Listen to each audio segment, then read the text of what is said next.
Hey, and welcome everybody to Stitch Social. It is Thursday afternoon, 2 o'clock my time zone here in Nova Scotia. It's actually 2:10. And just saying who's around today, just got any ideas to share with me. I'm just sitting here knitting today and I'm working on a future tutorial. I'm still in my knitting phase of trying to kind of perfect my stitch tension. And so the only way to do that is to practice.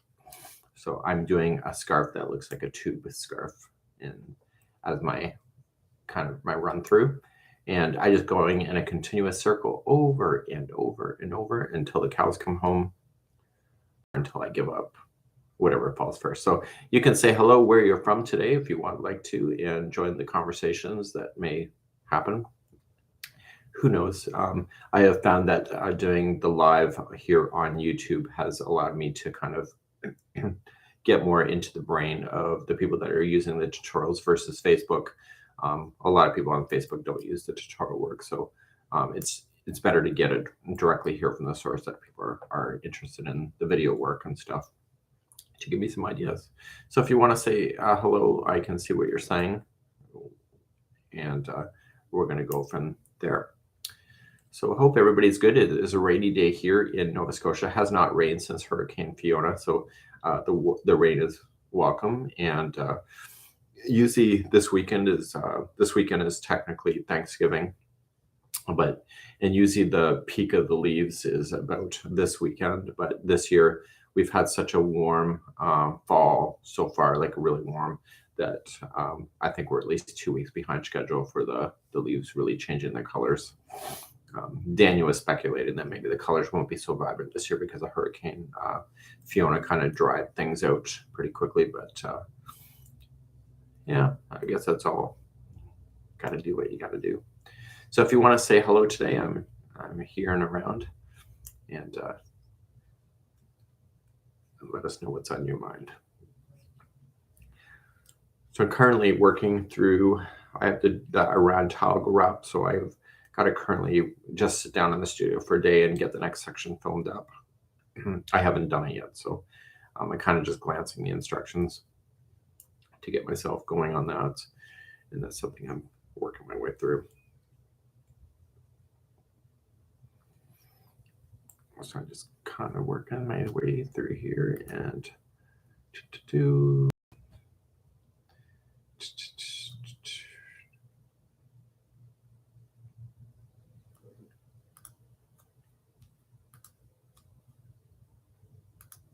And yeah, so nobody said anything yet, so we're still just waiting for the party to start, if there is such thing.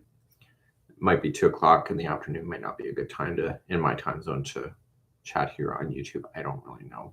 So I just kind of started the YouTube thing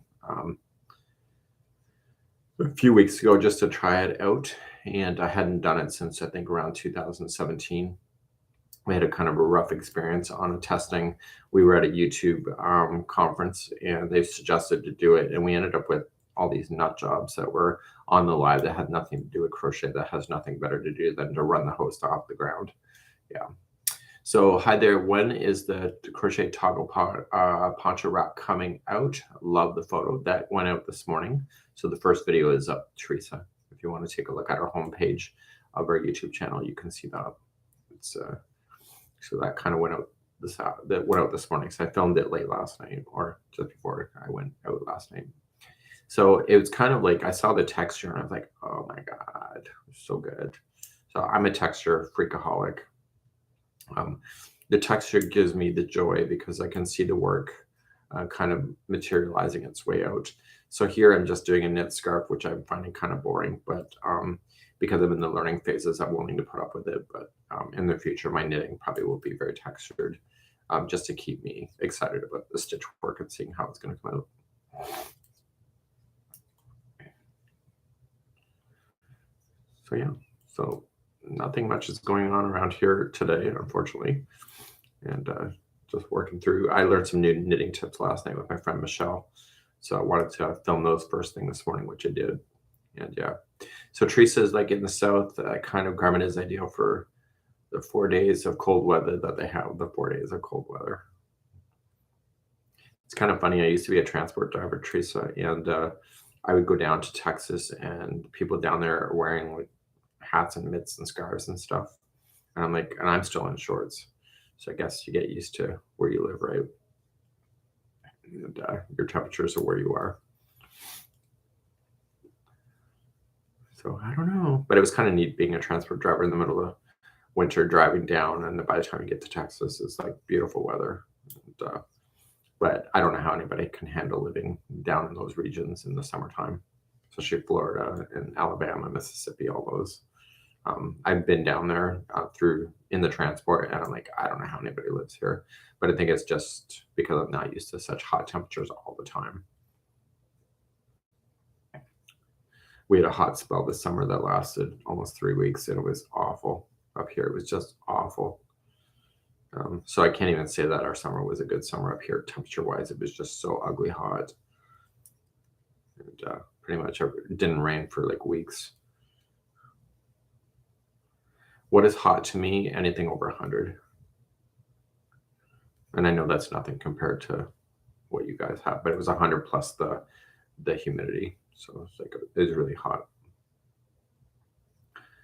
So I don't know. So I like doing stitch sampler concepts and ideas like that because I feel like I can pull something from the idea for something in the future, stitch along or concepts, but I won't be able to pull the ideas unless I try something else and see how I can incorporate it into something else.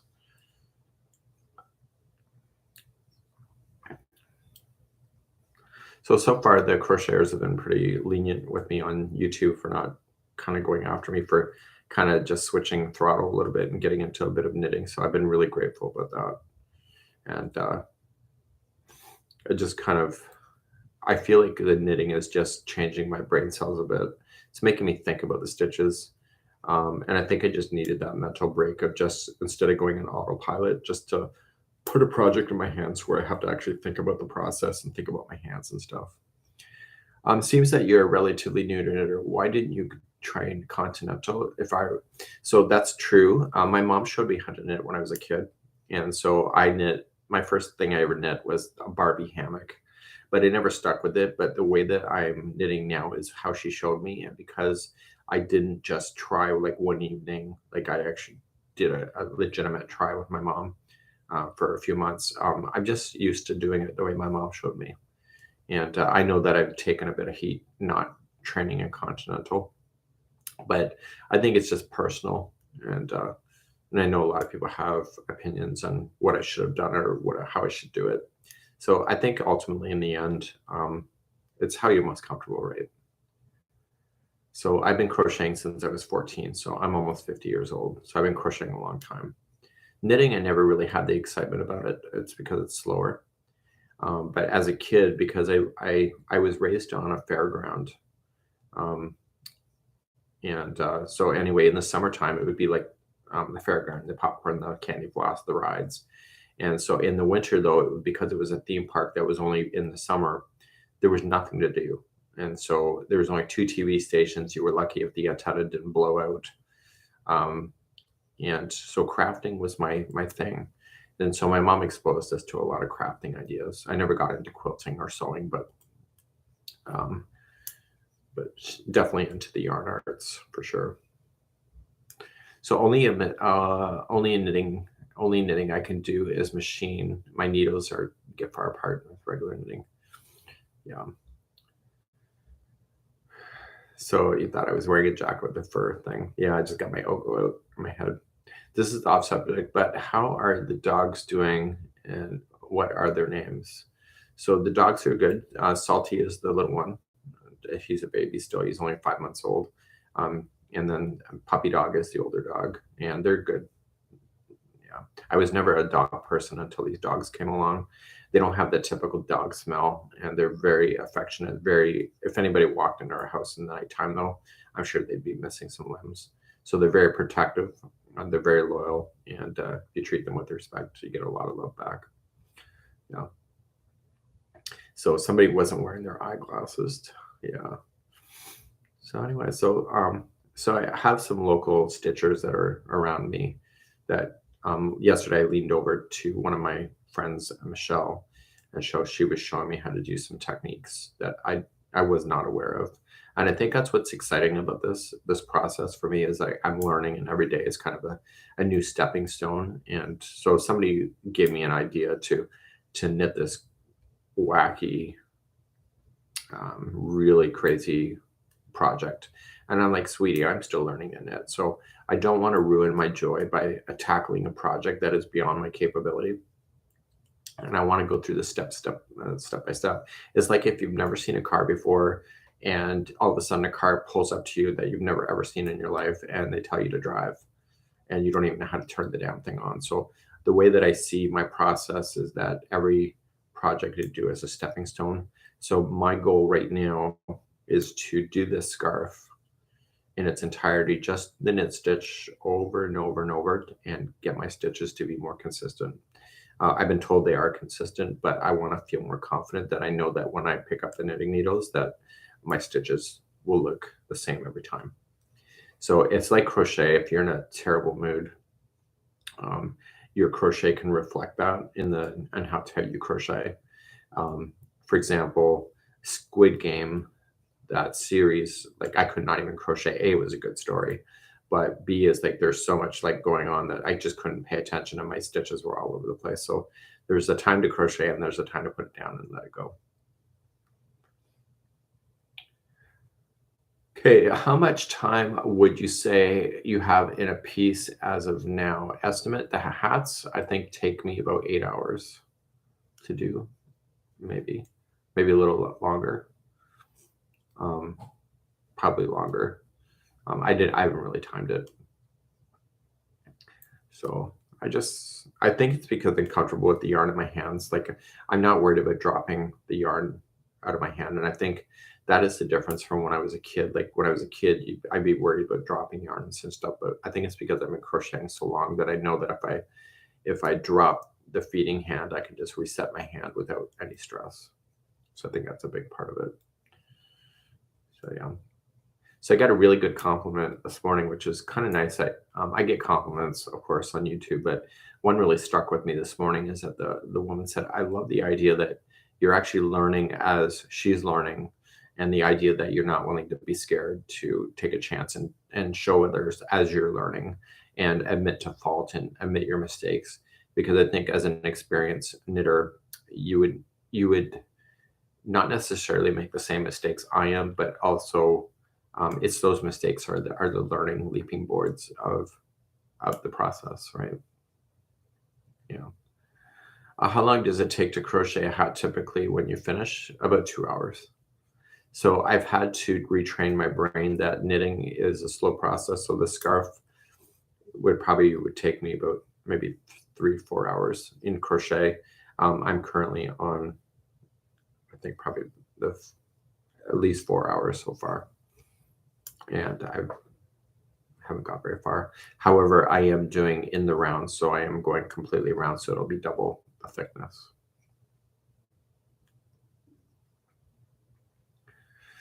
So yeah, so I've had to get it in my brain that fast is better. It's a typical man thing, fast and furious. Bonus for a multiple wood can so the mood can zoom in or out. So we talked last week on this chat about mood scars and stuff. And so what is my next project? My next project, I'm just doing an easy beginner level scarf. I want to kind of tackle the beginner project, so I'm getting more comfortable. In crochet, I got to do that toggle wrap, and then we have some stitch alongs coming up that I got to start filming for. I really haven't seen anything that I'm classifying as you have to have for Christmas. So usually there's some kind of trend or something. I haven't seen it yet this year. So I'm kind of keeping my eyes open for that. But unless you have some ideas, of course. But I just don't see anything that people are like, oh my God, I gotta crochet that for Christmas. Usually there's always something, but this year I haven't seen it yet. Last year was the hooded cowl combos. Those were big. And of course, they never last usually a season. What was it? The pocket shells were hot for like a year. And what's been other trends that we've gone through. Sachet scarves were huge for a while. Yeah, so I don't know. So I haven't clued in on what that is. So I'm using Karen Colorama Halo today. Not that you asked, because you didn't. But one of the things that's keeping me interested in the knitting is the changing of the colors. So because the Halo changes color on its own, um, it keeps me interested and it feels like I'm accomplishing milestones when I'm knitting. So that's one thing that I've determined already, and that's based on my interest in crochet. That if the color, I can't just crochet a solid color or anything. And I think with knitting, I have to accept that's probably true as well.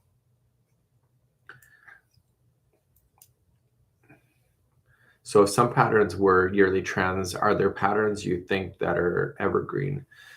Yeah, I think you got the Christmas stockings, you got Christmas tree skirts. Some of the blankets are really kind of timeless in that way. There was one person that requested that I design something for winter, but not Christmas, because she doesn't observe Christmas, and I respect that a lot because we don't either. So anyway, so I designed a blanket called Snow Days and Hot Chocolate, and so I designed that so it's not really a Christmas blanket, but it could be interpreted that way. But it's not being marketed that way. Just more of a winter-based burgundy off-whites kind of mix.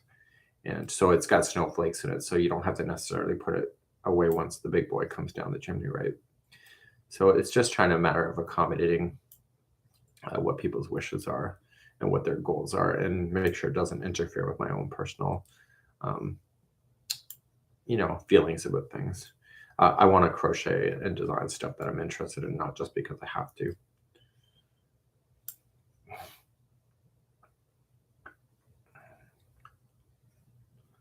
So Mercedes is saying hello today, and hello back to you.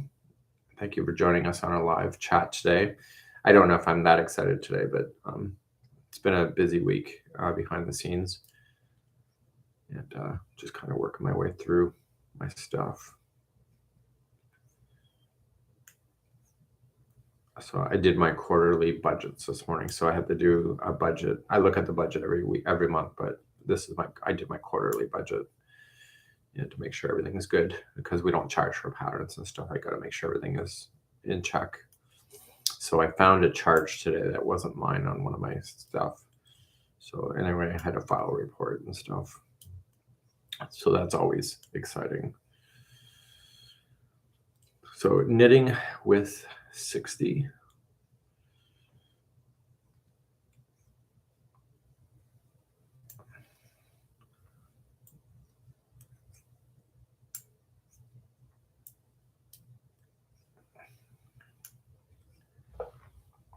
Did you find crocheting stitches help you with your knitting? I think it's more the fact that I know how to crochet, I think, gives me hope that I can knit fine. The motion is different. So instead of my left arm being tired, I find my right arm is tired. And I think it's just because it's the one that feeds the yarn on there. So I find it's not backwards, yeah. So your winter blue snowflake Afghan, sorry, I don't remember the name. So I called it Snow Days and Hot Chocolate, just because it's a different name. I couldn't figure out a different name. Yeah. So I haven't done socks yet. I've done loom knitting socks. I've done loom knitting socks twice. I did kind of teach loom knitting way back many years ago, right in the very beginning of doing this whole online gig. And it seems like the interest, but I kind of lose interest in knitting in the sense that when you start teaching it online, people want to know all the steps. So I have not figured out how I'm going to teach knitting on a larger project without having to do the damn thing. So I've been kind of working through there. So Portuguese knitting, the way they hold the tension. Portuguese.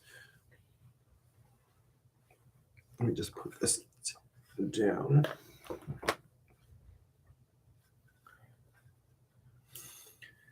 And let me just take my ball band off so I remember what the name of this color is.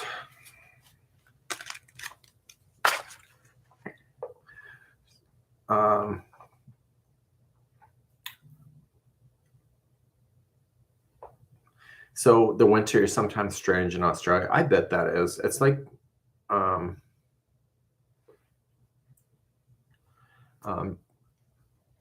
just stand by. I have an important email. Just came in.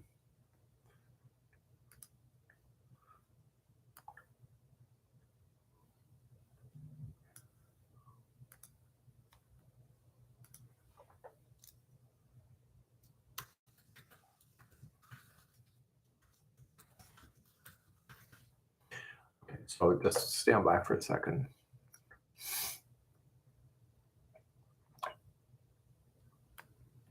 Sorry. Okay, that's good. We just resolved the problem that we had. That's good. Okay, where is my knitting here?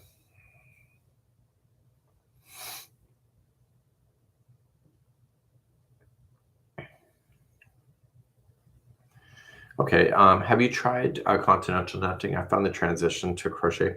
I have not, and I was explaining earlier that my mom showed me this way that I'm doing it, and I feel more confident in it because she showed me as a kid, and I just didn't try as a kid. Like I like literally gave it a go. Yeah.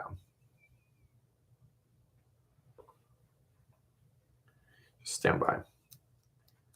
Sorry. I'm trying to resolve a major issue that nobody knows about.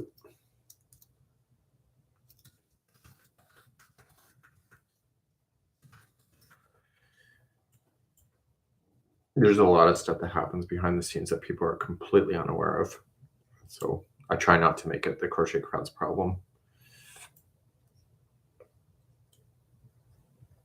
Okay.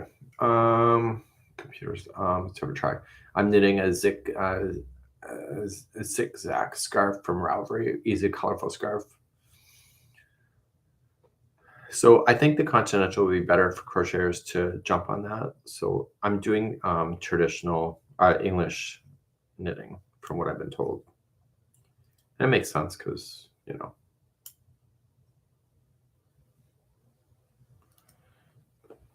Okay. Just stand by for a sec.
Okay, so there we go. Would you ever consider doing video logs? No. Honestly, I think video logs are just not something that it may be fun for to record time to maybe do a video log a journal. But I think honestly, do people really care about the mundane problems that I would have?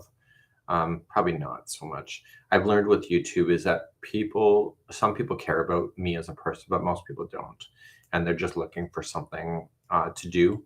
And so my goal on YouTube is not to inundate the platform with personal opinion, and that's great. So I'm kind of yeah. So the baseball earworm yes, they have been a big hit. Shockingly, actually, I'm actually surprised by that.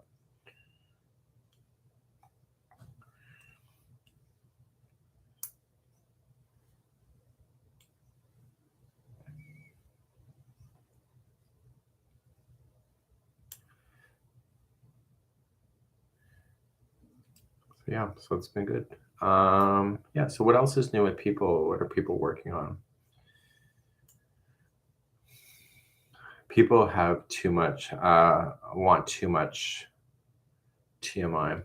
Yeah, I've kind of found like when I find somebody that I'm kind of curious about, for example, there was these three women on that were on a it's it's not I think it might be Sirius, like the satellite radio Sirius. It's been years since I've had it. But anyway, I was really fascinated with their little talk show they did, and they became part of my friends because in the sense that I was a truck driver and I would listen to their show at between 5 to 7 o'clock each weekday as I was driving the transport. It gave me something interesting to listen to, and I liked their opinions. And they were really it was a call-in show, and sometimes I would call in because one of those people. And I find with myself is that I started digging into who they were as people, and I found that sometimes when I do that, it ruins my joy because then you realize that what you think of that person is not the same thing as what you've interpreted in your mind when you listen to the talk show. So I think sometimes it's better to keep a distance from the community, share what you want to share, but then you don't need to know everything that's going on either. Yeah. So I love the new artwork. Yeah, so we were at art show this past week. It's a print, it's not an original, but I'm okay with that. Um, I just wanted something cheerful. I don't want necessarily yarn up in my office because I play with yarn every day. I'm looking at yarn online every day, um, filming with yarn. So I want my office to be somewhat of a neutral spot of to a certain degree. So it's kind of why I wanted to do that. So, okay, Darlene's working on a crochet baby romper. Um, so the granny square art, I've been thinking about making one for myself, but I don't have to join them all. Yeah. So the baby blanket speckled first knitting project I've actually stuck with. So what's making you want to stick with your Cassidy? What's making you stick with your project? I'm determined not to quit this time. I always quit really easy. Thanks, Mikey. I've been trying knitting and a lot more harder than crocheting, but I will master just like crochet. Have a great day. Liberty Lady 64. So so Yarn Inspirations had a call with me. I have a call with the team there, and they said, "Where are you in your knitting? Like, how do you feel about it? Like, really feel like without the filter?" And I said, "I'm beyond the point that I'm quitting, and so I'm at the point of curiosity. Before, I was at the point of curiosity, and I'm like, am I capable? I think I'm capable now, and I think now it's just a matter of curiosity of, okay, if I do this and this and this, what happens? And I have to be open-minded that if I make mistakes, that it's okay. And that's where I am in my mind. So the Wolverine is here. You don't have to apologize for being late. Um, Amber is working on the ombre blue C2C shawl. I did a C2C knitted blanket tutorial yesterday. I thought that was going to kill me. But I learned a lot. So anyway, so then my knitter friends, I said, I learned how to do a shaker rib stitch in knit, which I've never heard of a day in my life. So anyway, so it was a bit of a challenge learning new stitches that I've never heard of before. So I think if I start tackling projects like that, of just like adding something else and then a little something else. I do not see myself knitting clothing, and I don't see myself knitting full-size blankets at all. I want the small stuff. I want the scarves. I want the hats. I want the small stuff so that I'm not going to sit here for like weeks and weeks and weeks making the same thing. Same thing. So that's kind of my goal. So Rapali is working on a crochet rug. What yarn are you working on for that?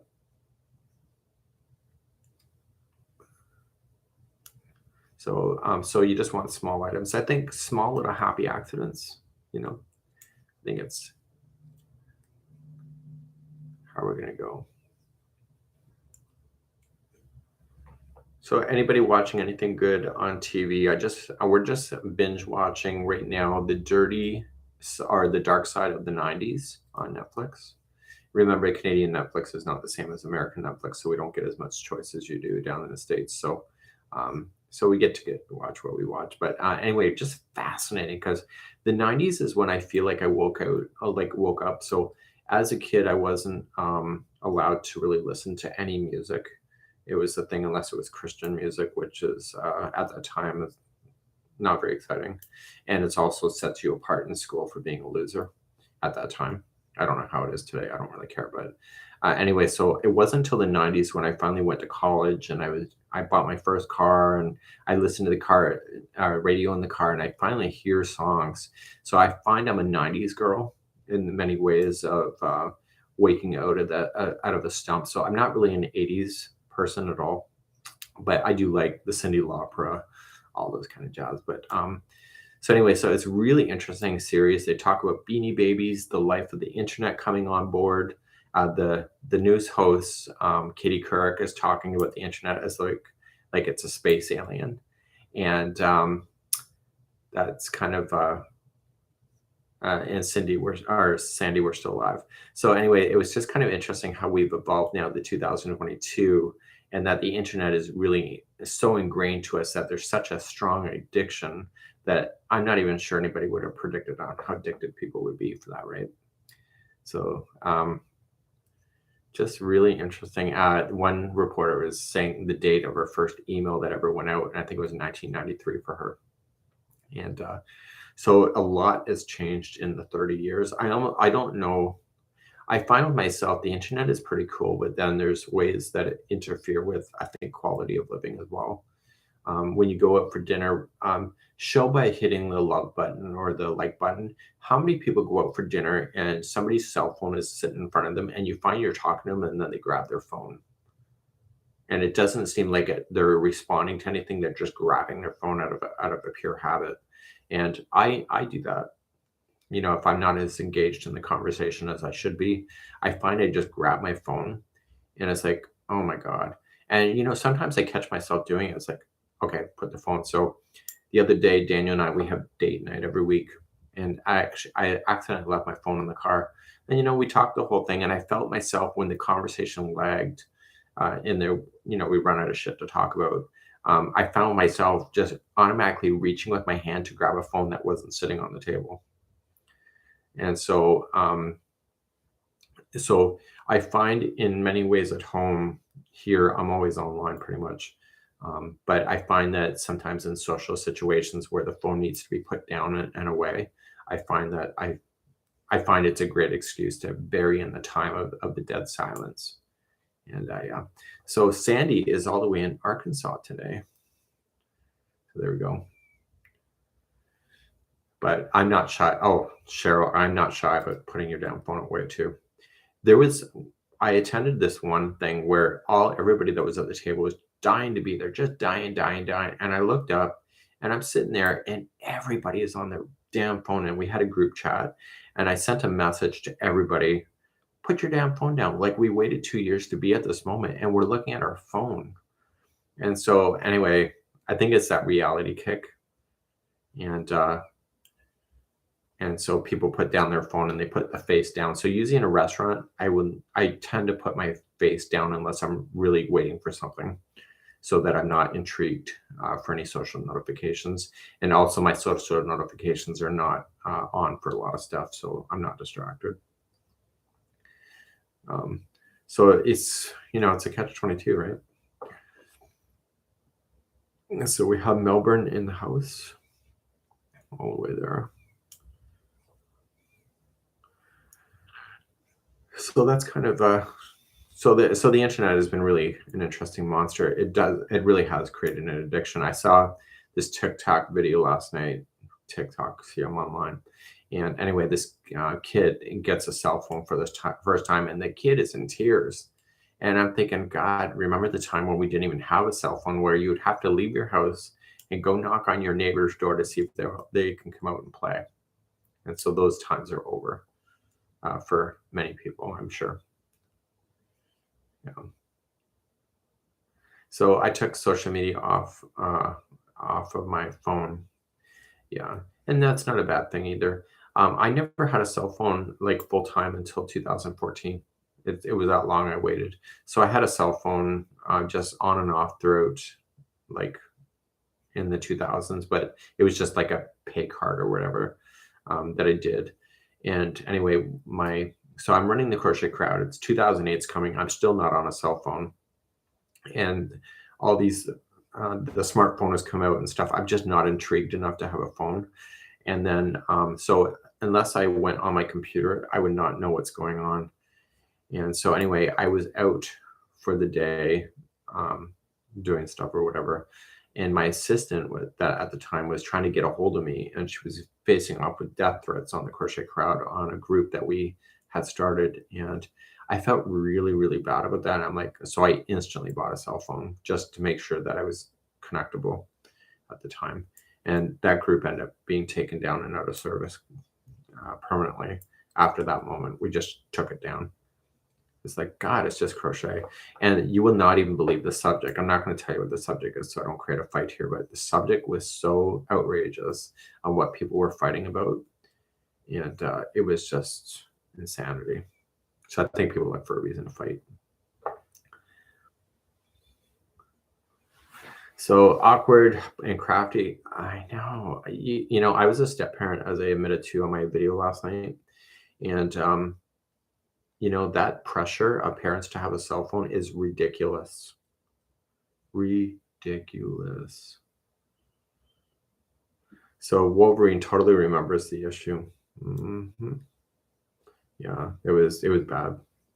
And then we shut down the Crochet Crowd Stitch Social after in 2016, and I was on holiday for that, and this whole mountain of crap just went crazy, and we took the Stitch Social down for 6 months and just stopped it just to take a break. And anyway, it was, you know, I think people forget there's real people behind the scenes that run this stuff, other than, you know, people that think it's just it was a big corporation. It's just, you know, us sitting at home with our computers. You know. So my phone is never on. So if the people want my phone number, I'm like, well, you're never going to get a hold of me. My phone is never on, like in the sense of a sound, as somebody's alluding to.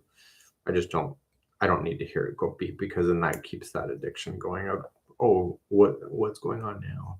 So it doesn't even vibrate or anything. It just sits quietly.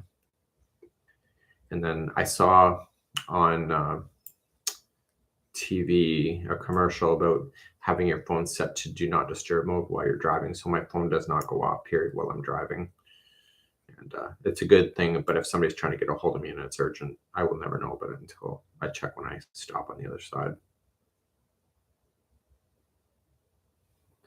So you feel like you've had, you know what? I'm good with negotiation with stuff. I'm good with understanding, trying to look at a bigger picture of something.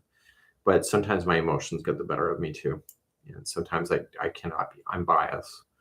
And so sometimes I need to step back. And when I need to do that, I just log off and say, you know what? I'm no use to the internet today. I'm just too emotionally charged to be able to treat somebody with respect. So I just come off. Yeah. So that's kind of, yeah. So yeah. So I think it's important to realize, I think, your own personal boundaries, and when you feel like you're emotionally compromised. And I think about Star Trek with Spock and Captain Kirk, where Kirk is trying to get Spock to be emotionally compromised.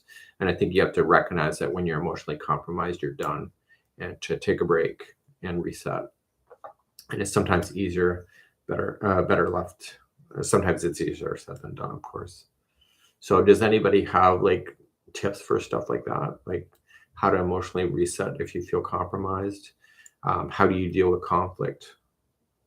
I think that's been my hardest thing. And as I'm rambling here, I asked a CEO once and I said, what is the hardest part of your job? And he goes, it's just the wrangling of people, of getting people to work together and to be cohesive. He said it takes so much energy to do that. So Donna sometimes accidentally leaves her phone. It does feel liberating if you feel like you can get through a moment without your phone. I journal when I'm upset since the Wolverine. We take December off from work, says one person. Um, yeah. Oh, I was going to share something. Oh, I was sharing last night to a close friend of mine. And so my friend and I get together once in a while, but you never see photos of us online together. And anyway, her and I are just so easy. We just kick back and chat. And we were talking last night, and I said, it's that great of a friendship if you feel like you don't have to take a selfie with that person. I said, by the way, I hung out with you today. And I said, that's the kind of friendships I want. I want the friendships where I don't feel like my friend is on show for the internet, for Facebook, and just enjoy the moment for what it was, keep it in my head like we used to, and just not use it as a social media moment.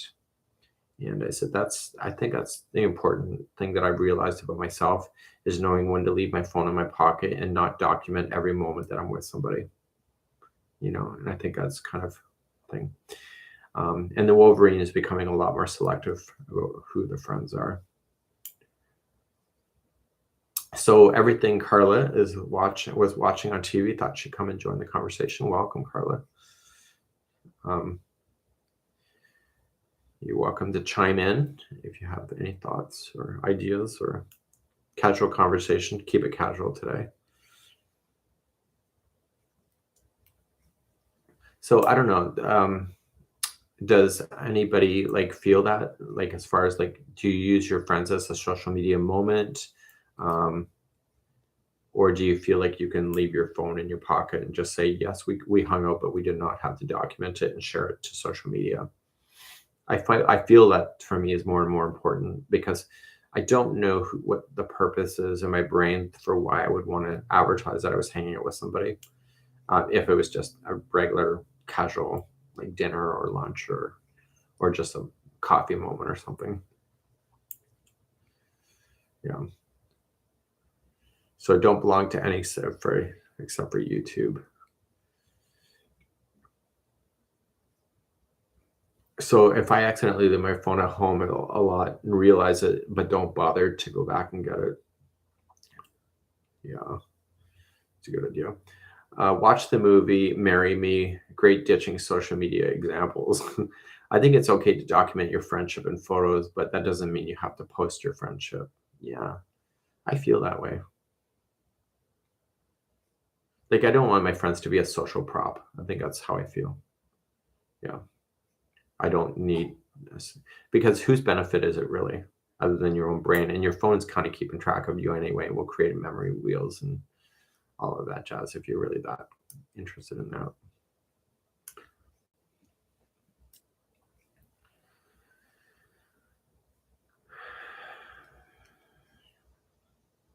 What needles are you? I really honestly don't know. I bought these years ago. They were in my drawer collecting a mile's worth of dust. I really honestly, I don't even know the brand. I just know that they're short and they fit in my hands just fine. I use a phone for safety since I'm old, but keep it with me always. Absolutely. I agree with that as well. My son moved to Northern Ontario 2 years ago. I just finished crocheting a blanket that's 6 feet by 8 feet and weighs 12 pounds. Holy shit, that's big and heavy. Yeah. I made this stupid double stranded blanket once that was so big that I wasn't thinking about the size. And anyway, I ended up having to throw the thing out. It was bigger than a king size in the end. But when you were under the thing, you felt like you were being smothered. I'm I didn't even know what I was thinking. But yeah. And no, I wasn't going to pull out the yarn because it was double stranded. And you know how easy that is to do. So Luann says, must be old school. Yeah. It never occurs to me post photos of me and my friends. We just enjoy each other's company. Well, we be good friends, Luann. That's kind of how I feel too. I actually sat beside a social media influencer on a plane once. And so anyway, I just happened to know she was flicking through and I noticed on her phone that she was doing something on TikTok, but she was actually in there and she was posing for this and that. And I said, "What are you doing on your phone?" Because I was kind of curious. She goes, "Oh, I'm a social media influencer or whatever." And I said, "Oh," I said, "I actually teach on YouTube and whatever." And she instantly went to go grab the camera to take a photo of me. I'm like, "Oh, no, you don't. Oh, no, you don't." I said, "As far as you know, you never met me. We don't need a photo moment of this." And the reason for it is that I was on vacation and I did not want everybody to know I was on vacation. And so anyway, so I'm like, nope, don't do that. So anyway, we agreed to follow each other, and I still get her stuff on my Instagram, but I didn't want to be her social media moment. Yeah, because I didn't want the public to know that I was on holiday. So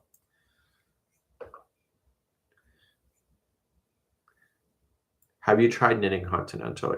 I did try it, but I want to do my English here if that's okay. Just it's where I got my joy. So I learned very early on. I had my first holiday in years and years and years in 2013. So you got to think I developed the crochet crowd in 2008. So 2013 was my first ever vacation. And anyway, people guilted me so much about taking, how it must be nice you're on vacation. You must be making a lot of money. I was just doing a crappy little carnival cruise. Um, and anyway, but it took me years to save up money for it. And it's like, anyway, I was really upset about it. And so I almost let it ruin my vacation because just the amount of people emailing and messaging me that it must be nice. And I'm like, God, people go on vacation all the time. And so I realized that some things are better left unsaid and just keep quiet. And it is what it is, right? The throwers fascinate. The Wolverine says the throwers fascinate. Yeah. So you got to set your own limits, right? And your own boundaries, but you also have to be responsible for your own energy in the space. So that's kind of thing. So I have a person that I know that creates a lot of drama all the time. I'm like, and she's not even aware she is the drama. She's the drama that she hates. And I'm like, if you just kept your mouth shut and just kind of walked away without having to have that backlash, mouth lip on her, that she wouldn't create that, but she doesn't see it. So, you got to be responsible for your own energy and your own reactions and stuff and how you respond. Yeah. So for me, I don't consider myself famous. I hate people call me a celebrity. I hate that so much. You have no idea. And I'm like, I'm not a celebrity by any stretch. I don't have a need to run to a camera. I'm not on television. I'm not in the tabloids. And I just want to teach how to crochet. That is my ultimate goal. And people do know my name, but I don't consider that fame. I just consider that just a teacher.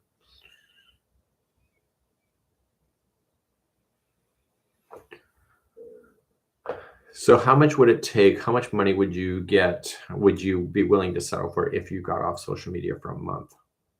Is there a dollar value that people would put down in order to stay off social media for a month?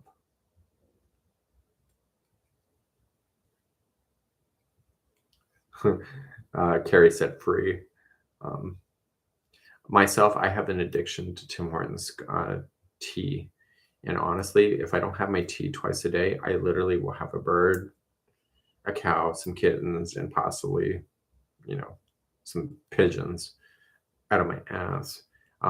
There's such a strong addiction with it that I don't think there's any amount of money that I could handle not to have my cup of tea. So anyway, when I go away on holiday, Tim Hortons is not around. And so I literally go through several days of withdrawal from it. And it's the most stupidest thing ever to be such an addiction to something like that.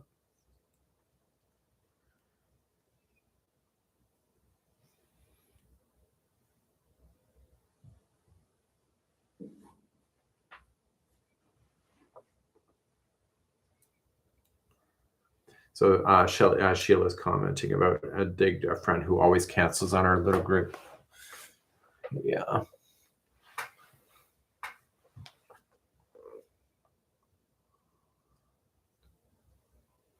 So you can't put a price on health. Gee, that's kind of profound.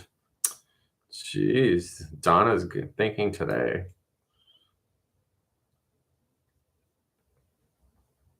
But I could take a break for the cash. Clears my mind and spirit to be offline. So Darlene is also making a lot of sense as well. Darlene with their comment there about, you're not paying my bill, so you have no say. I think that might be almost the quote of the day. So I think somebody said something on YouTube the other day just to see if I would react to it, but I commented back, but I didn't acknowledge the undertone that was in the thing, and I think she's waiting for a reaction. I'm like, you're not getting that today. Have a nice day.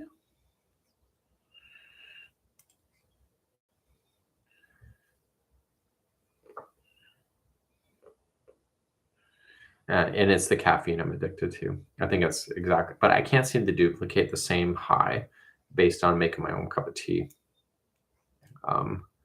That's kind of thing. So rose upon rose. Have the day that you deserve. Oh, that's kind of that's shady. I think I actually heard the RuPaul shady music.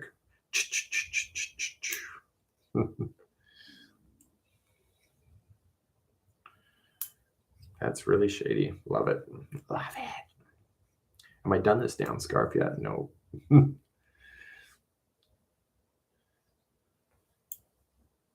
So yeah.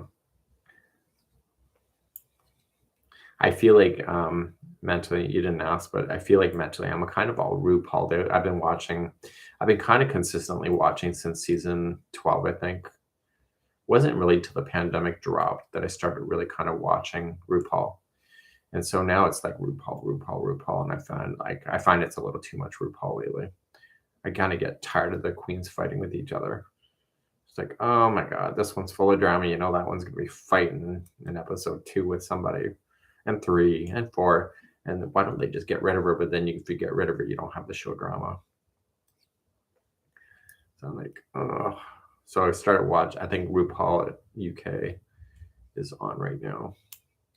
And those UK queens are actually a lot of fun. And yes, lots of drama. I have to be in a dramatic mood. I find it's just mindless TV. So one of the shows that I could not watch is Queer as Folk. If anybody remember that? And at the time, I was living that kind of lifestyle of what the actors were portraying. I'm like, oh, sweetie, I'm not watching this show because it's like I'm living that life already, and I'm watching it on TV as a show. And it's like you see your reflection of how you're behaving online or on the show. So I find some of the shows that I kind of watch, if it's a little too much what I'm personally going through, I don't really want to see it. Just to kind of, you've already living it. Why would you want to watch it?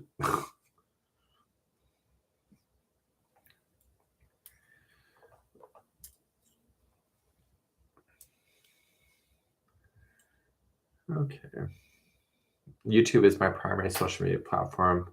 Not sure what day. So I'm on YouTube a lot. Like I'm not on Facebook as much as I am on YouTube. I'm on YouTube a lot. And it's because I'm working behind the scenes. I'm also answering questions and stuff. And so YouTube is my main platform. So the girls, my team, I call them the girls, they handle YouTube on their own. I only intervene once in a while, and I add content that I've prepared for YouTube onto Facebook. But I'm pretty much primarily, and then I update my personal Facebook pretty consistently, just to kind of keep it light and fun. So Wolverine's been watching. Oh, Daniel's watching this show that's just terrible. It's not my cup of tea. I think it's called The Dragon, or what is Dragons and something. I don't know. It's currently on Netflix, I think. Dragon. I forget what it. Yeah, I don't know. I don't know the name of it. It's that terrible. It's not terrible. I just don't appreciate that kind of show. Um, no, I don't even know. Is it bad that I don't really consider social media or YouTube to be social media? House of Dragons, that's what it is. Yeah. I don't consider YouTube to be social media. It probably may be a little bit, but I don't. I consider it more of an educational resource. House of Dragons. Spin off the Games of Thrones. Yes, not for me either. There's something about the show it just doesn't capture my interest. With so what's disappointing about that show? I'm kind of curious because I've just been I like Daniel puts it on. I'm like, not another episode. When is it going to be over?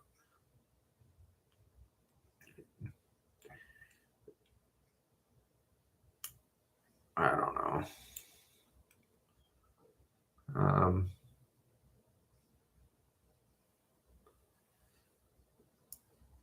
So somebody validated Valerie. My first live. So Gail has made it to her first live. Welcome here. Love the Game of Thrones. I never watched the Game of Thrones. Okay, I saw a couple of the episodes, and I'm like, okay, this is not for me. I'm just not that kind of person to watch those kind of shows. Just not my thing.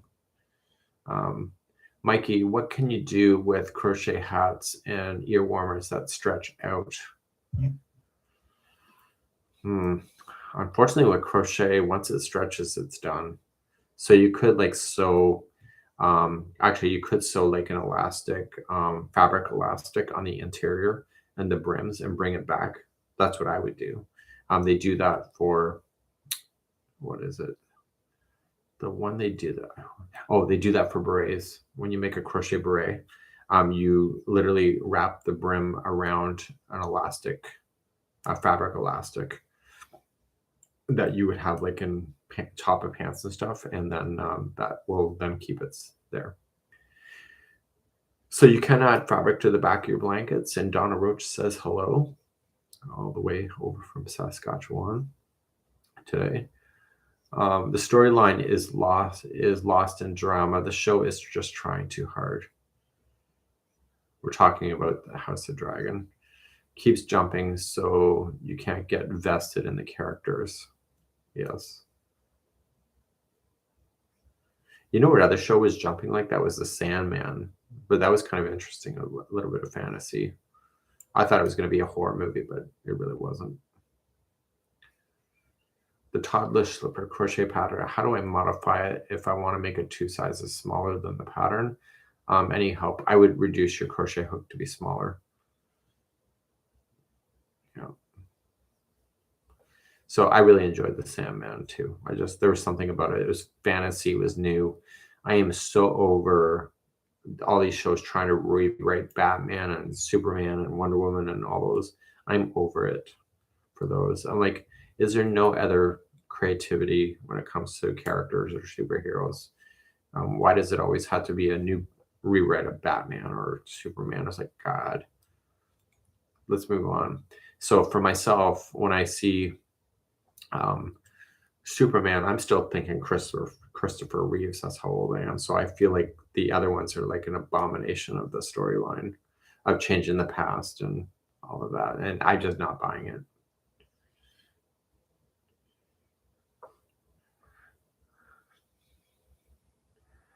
Do you ever use fabric glue on the ends? I've not, but I've heard people do that. So Jessica says Christopher Reeves was the only Superman. Yeah, he kind of, in my mind, he was too.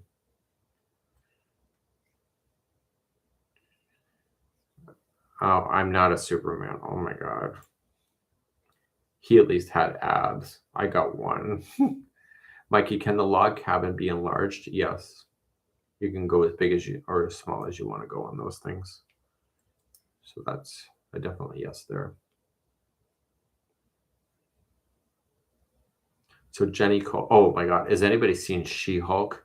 Last time I was on here, people said, you need to see She-Hulk. You know what? She puke. Oh. Anyway, I watched, I think, 4 episodes, and I think I need a brain wash, maybe a transfusion. and definitely kicked my eyes back into the front of my head. So that's just, I'm not buying that one. Yeah.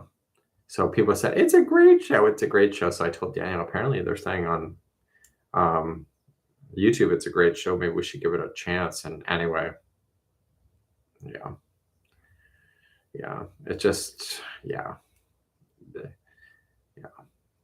What was Puppy Dog mad after the vet? No, no. She's just glad to get out of there. Yeah, She-Hulk. Just like, oh. So she has superpowers and yet she wants to be a lawyer. Oh, yeah. I'm also binging. I've never seen that series. I know what series. I like the original movie of Stargate. I thought it was fascinating. I've seen that several times. Just this garbage background as I'm crocheting and stuff. But yeah.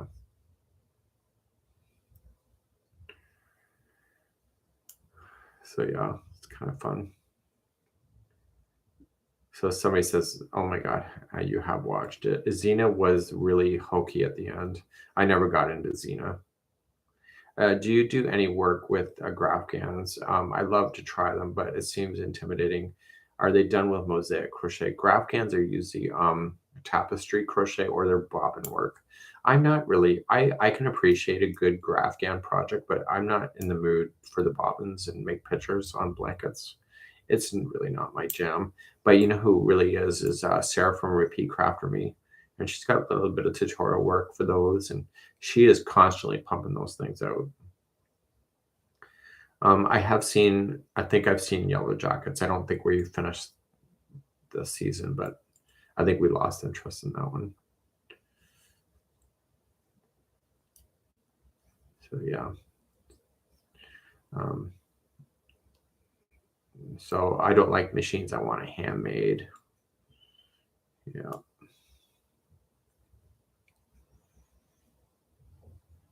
Yeah, a lot of people. I had an Addy, and my Addy kept dropping stitches, and I was just so furious with the damn thing. And this is back in the beginning when Addy first came out. It's probably a lot better than it is now. Um, yeah. Catch the rest on flip flop. Got to go to work. Catch the rest on flip flop. So so Rox says hello today. So anyway, so somebody wanted me to come up with a whole series for Addy, but I gave away my Addy machine many years ago. And like, I'm not buying another one. I almost considered it today, but I'm not doing it. I'd rather sit here and go through the process and emotionally hurt myself doing it. Have you tried Amish rug making or anything of that sort? I have not. I know what you mean, though. So Aisha's joining us today. And hello back to you. Toothbrush is another name. One art form that I'd love to get into is antique rug hooking. There's something about that. I just don't have a creative eye to come up with something on my own, but I could probably follow a pattern or whatever for the antique rug hooking with the fabrics instead of the cut yarn. I'd be really down for something like that if I had more time. My problem is if I tried to do a new hobby, people are like, teach, teach, teach. And I'm like, I don't really want to teach it. I just want to try it. But then I got to set my own boundaries, right? Mm-hmm. Got that right. So somebody says they love weaving. I like weaving too. I actually have a weaver in the other room that I've never pulled out of the box yet. It's one of those awful ones from IKEA. I had these big visions in my brain, but it never left the box. Plastic canvas is like the ruler of crafts. Who doesn't like plastic canvas? Yeah. They don't even sell it at Michael's here anymore. Many years ago, they got rid of it. But I love plastic canvas. So Pamela's here and having a great day. She's got to go clean. Well, can you go clean my kitchen while you're at it? Thanks. Wish I could do the English netting. I can only do continental. Renee, you're the first one that's saying that you want to go the other way. So thank you for that. I keep getting pushed to go to Continental, and I don't want to do it.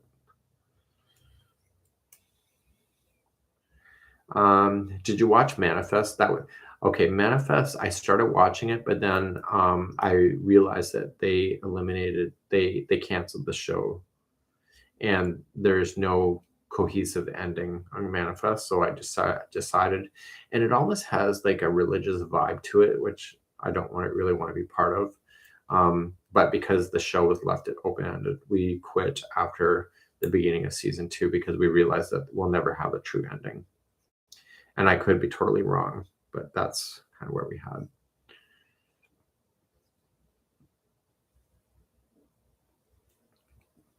Yeah.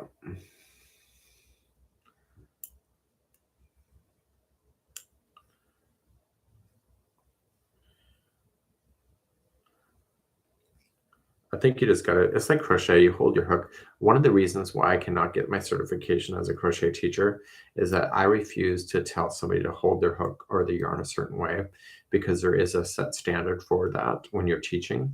And because my method in my brain is that you grab that hook, you hold the hook the way you feel comfortable with. Here's what I would suggest on how you hold your yarn, but if you want to hold it differently, that's up to you. And because I'm kind of lackadaisy with that, it doesn't make me a great certifiable host because there's standards with that. So anyway, and then I kind of realized that I don't need to be a certified host to be a teacher. So then I kind of gave up on that. So I honestly think that once somebody truly loves a hobby, they will find their own way and what works for them. And just because they hold it different from me doesn't make them any less of a crocheter. And find your own way. So Wolverine says, yeah, you're not the first one. And Josie, you're not the first one to say that I should be certifiable. Is that for Canada? No, it's for the US. At one point, Michael's only allowed certified hosts to be teaching in their classrooms. That's over with now. But anyway, so I started going through the process, and then the person that was evaluating me knew that I was online, so she would review my videos. And so she said, because you're using slang and because you're not holding exactly the way you should be, you got to change your way or you can't be certified. And I said, screw it, I'm done. And I ended my course and I said, I don't need to be certified to be validated. So anyway, I think people kind of realize that in the end. So there are standards in the crochet world and knitting world, and some of them are pretty strict. And I've actually had to change the way that I wrap the hook just to match standards so that it matched books. I was requested to change one method that was important, and it took me about a week to change. And then once I changed it, it was good. Yeah.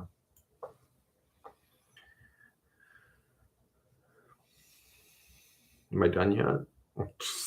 Actually, it's going to feel like an amazing scarf if I ever get it done.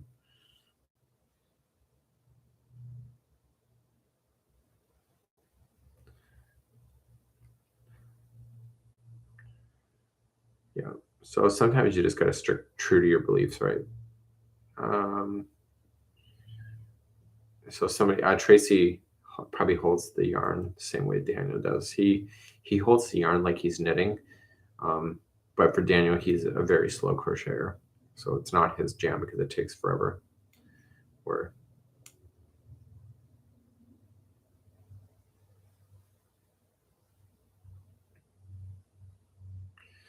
yeah, so I don't know. Do you ever have a problem with colors? I do. Oh my God, yeah. As I was talking about last week on the live, I came out of the closet thinking that I was going to be like this designer and, drink wine and be all fancy and shit. It turns out I came out of the closet and I was still the same person. So I was quite disappointed. So I can't seem to put my yarn colors together. So I asked Daniel to help me with that. He had that gene, but he does do a lot of studying of colors and stuff. So that's his thing. So I feel like I got robbed. So I remember in my primary school, we had to do a study on what jobs that we wanted to, and I wanted to be a fashion designer. And anyway, the teacher said, "Well, that's for girls," and it literally killed my joy of doing that. And in some ways, sometimes I regret that I listened to that and should have just kind of followed the creative spark with that, because that might have been an interesting um, perspective in life. Might not have made a lot of money, but there's more to life than money. The would be neat. So I find the teachers can either make or break you.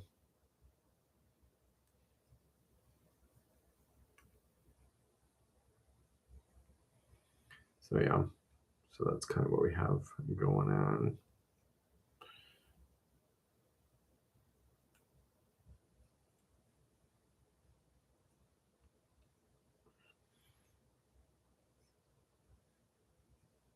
So somebody wants to trail that nail binding. Interesting.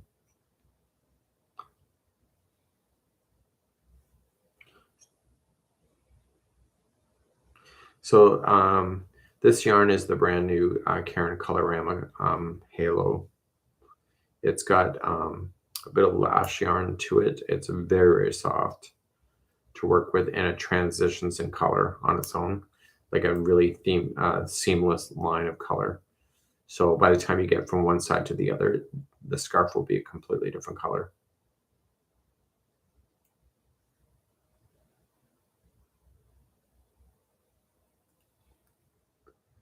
So yeah.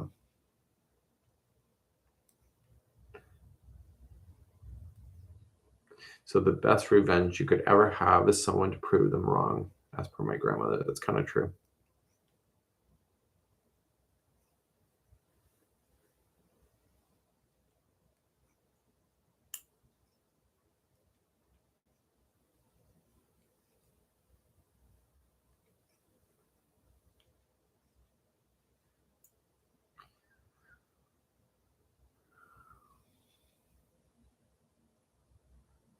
More patterns in Halo.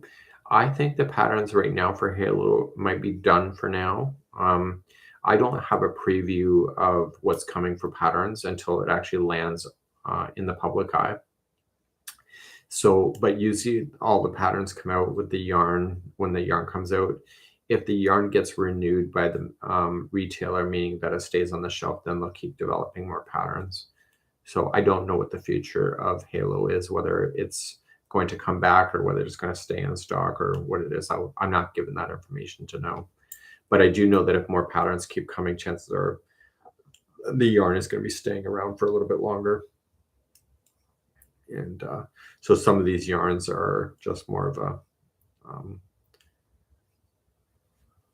a novelty, just a temporary thing, where some things like the Red Heart Super Saver is a forever yarn. They may refresh the colors once in a while, but that yarn is pretty much a staple yarn in people's lives. So the toggle wrap, the first section, rows 1 through 18, is going to be big. Is that a hat pattern? Do you like it? This is going to be a scarf. It's going to be a tube scarf.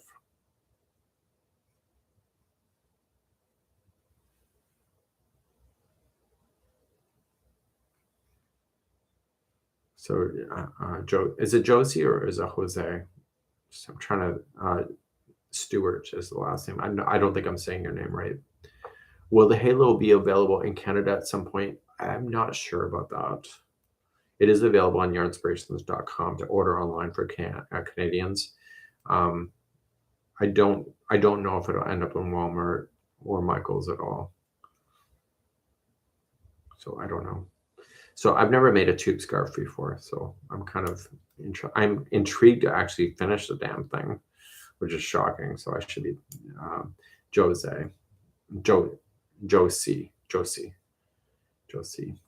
Thank you for that. Have you ever thought about knitting or crocheting socks? Definitely not crochet socks. I think the idea of crocheting socks are really nice, but I think the thickness of the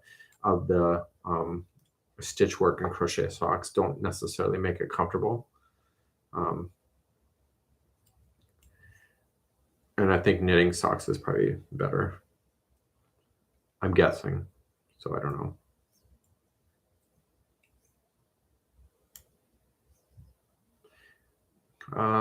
Is that so this is a tube scarf pattern. So once I get more into this, I can post free patterns and stuff for this. We good. Have you ever used sock yarn to make a hat or other projects? Yes, I've done sock yarn for shawls, and they're beautiful and they're drapey and they're wonderful, like really. And because it's a sock yarn, it's got nylon, so you know it's a forever shawl if you make one. What yarn then for crochet socks? You need something with nylon. So Peyton's Croy sock yarn, you need to have a percentage of nylon in the yarn because the nylon is the strength, so that you can keep walking on the fabric without it ruining itself. So you're looking for a yarn that has nylon for sock yarn. So Valerie is talking about walking on rocks. I completely agree with that. So as much as people say you need to do crochet socks, that's because you haven't used crochet socks to know better. But I don't mind crochet slippers because it's not the same thing, but socks for sure, especially if it's jammed into your shoes. So the crochet socks, they're not thick. They're just the single crochet just feels like every single crochet underneath your foot. It doesn't feel cohesive like it does for knitting. It doesn't feel like a flat fabric when you're standing on it. I don't even know if I should be saying anything like that, but yeah. So Pamela's here. I'm sitting here live here. Pamela, it is now 3:26 in my time zone in the Atlantic, over here on the Canada side. And the UK, so you're 4 hours ahead of me.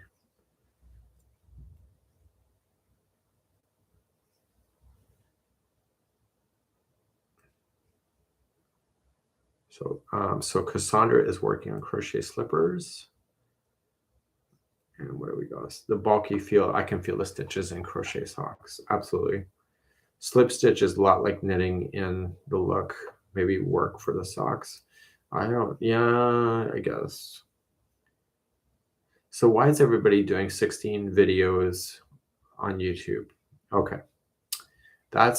Jenny, that's a loaded question. Do you really want an answer for that, or? Because I can tell you the long-winded answer and why we're doing it. But yeah, Jenny, okay. So YouTube is trying to get back into the game of the short form video concept. So TikTok literally came out and nobody really took TikTok seriously until TikTok got really into the mainstream with all these apps and stuff. And so the TikTok videos are very, very short. So YouTube realized that they're missing the boat. So they want to get into that part of the programming. So what they're doing is that it's called YouTube Shorts. And so those YouTube Shorts have to be in vertical format like TikTok. And the YouTube Shorts have to be to the point and on message. So you skip the whole idea, hey, I'm Mikey from the Crochet. You skip all that crap. You just get right to the point. And so the new generation today, including myself, I'm older generation, but the newer generation does not want to hear hit like and subscribe and and go through a 10-minute tutorial. They just want the quick fix of these videos. And so that's why these videos are so short. So what I'm trying to do, instead of just filming garbage, right? I'm just trying to answer quick questions and also trying to do video presentation of a stitch concept in the short form concept to match that hunger or thirst for the younger generation that just wants a few seconds of information and then gone. And that's why they're doing that. So whether you like it or not, that's just the way life is moving. Yeah. So that's kind of where they're going to go. So we're trying to adjust to a generation that doesn't want the long form versus the older generation, which I'm in, that I prefer to sit down and actually learn. So I'm mentally struggling with that because they're two different community member types. and because of that, it gets dicey because the older generation feels like they need more time to absorb the information, and the younger generation says, "Oh, I get it," and moves on. So yeah. So anyway, I hired a contractor to show me some tips back in the summer on how to navigate the concept.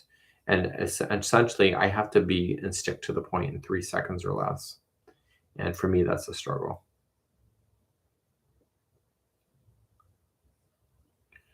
Yeah. Yeah. So everything, Carla, I agree. Some hosts just like go off on a tangent. Like, I'm just here to learn the stitch. I don't care about, you know, you lost your shoes on the beach or whatever. Stay on point, stay on method. So when I first started doing this, I would go off on a tangent a lot in the videos. And so Daniel finally, after telling me a gazillion times, he goes, get on point and stick on point and figure out when you're going off point. And I figured out that if I take a big breath while I'm doing the introduction, I've long-winded myself, and to stop and reshoot.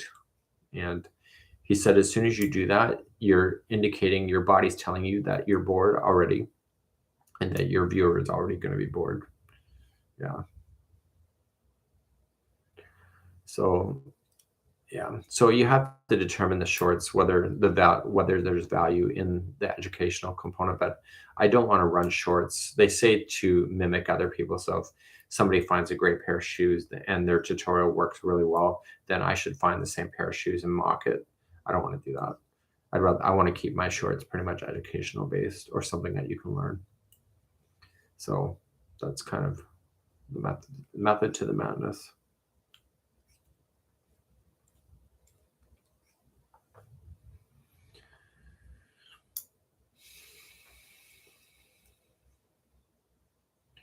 Many YouTubers can be talking 10 minutes and they still aren't talking about the video. Oh my God, I know. There was this one woman, she had a solution for something, and she was in minute number 7 before she even got to the damn point. I'm like, oh my God, did we really need to see 6 minutes and 50 seconds of your crap when the video says, get the solution for so and so? Okay, I'm there for the solution, and I'm 7 minutes in. I still don't know what the hell she's talking about. And then she finally says her solution that only took her 15 seconds to convey. And I'm like, you just wasted like 8 minutes of my time getting to the point when all I wanted was an answer of a certain issue. So how many hours a day do you crochet and knit? I really don't know that answer. I just crochet and knit as I need to. So I like the funny little shorts too. I think they're kind of fun. I love your snarky little giggle. I wish I could be a little more sarcastic. There's a few of them that I really wanted to be a little more sarcastic and drop some language, but yeah. I just don't want to go there. Once you open that gateway, then it becomes a problem.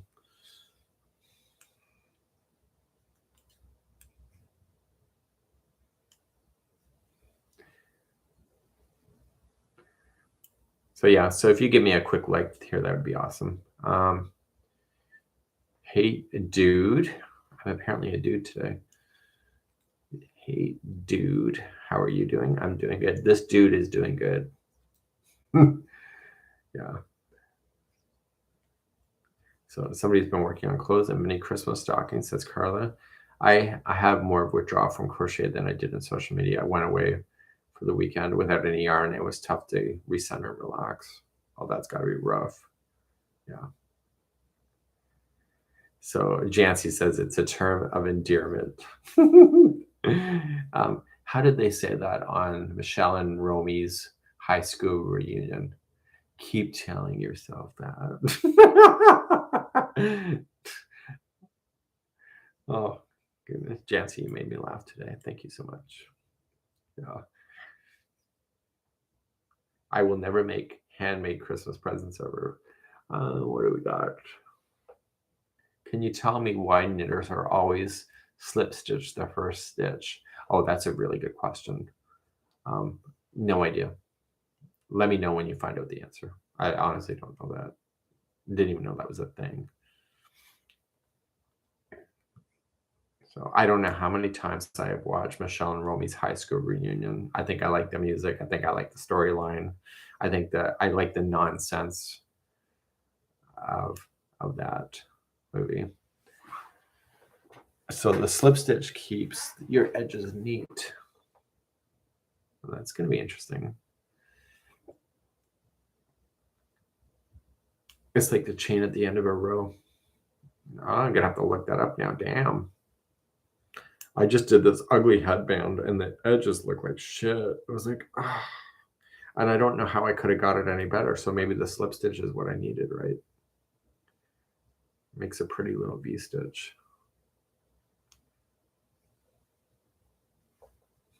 Learn, see, that's my knitting lesson of the day.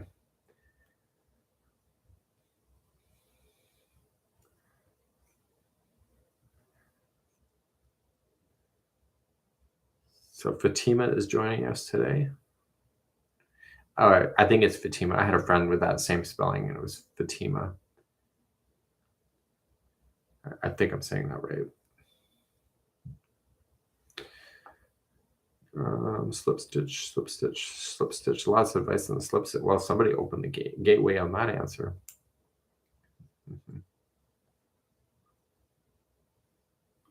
Another movie I like watching just as a background is Aaron Brockovich, the movie. There's something about that movie that I like watching over and over. I think it's the realization that Julia Roberts as the actor has power when she's kind of struggling, but then realizes her curiosity takes her on a path that changes her life. And I like movies like that. And it also reflective of the people that she was trying to help. I like movies where a woman finds her power and discovers her own personal power. And it's not like superhero She-Hulk crap, but yeah. Yeah. And so Mary, I saw your comment has been held off, but I agree with what you're saying. That's what she said to Ed. So we have some filters on this chat. Certain words cannot be shown. So Mary has said something that I can see. So I agree with her. Those are one of those words that get filtered.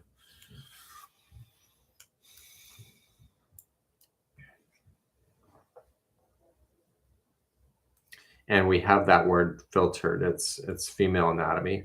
We have that word because the YouTube platform is just littered with porn, and those kind of words are used in the porn a lot.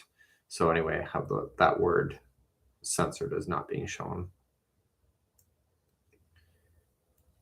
And I have stupid little things like "Hey, honey." Usually, if there's a guy trying to hit on a woman or some kind of spammer trying to hit on a woman, "Hey, honey." So I kind of watch the wordplay of what people use in the chats, and then I make those words banned on our platform.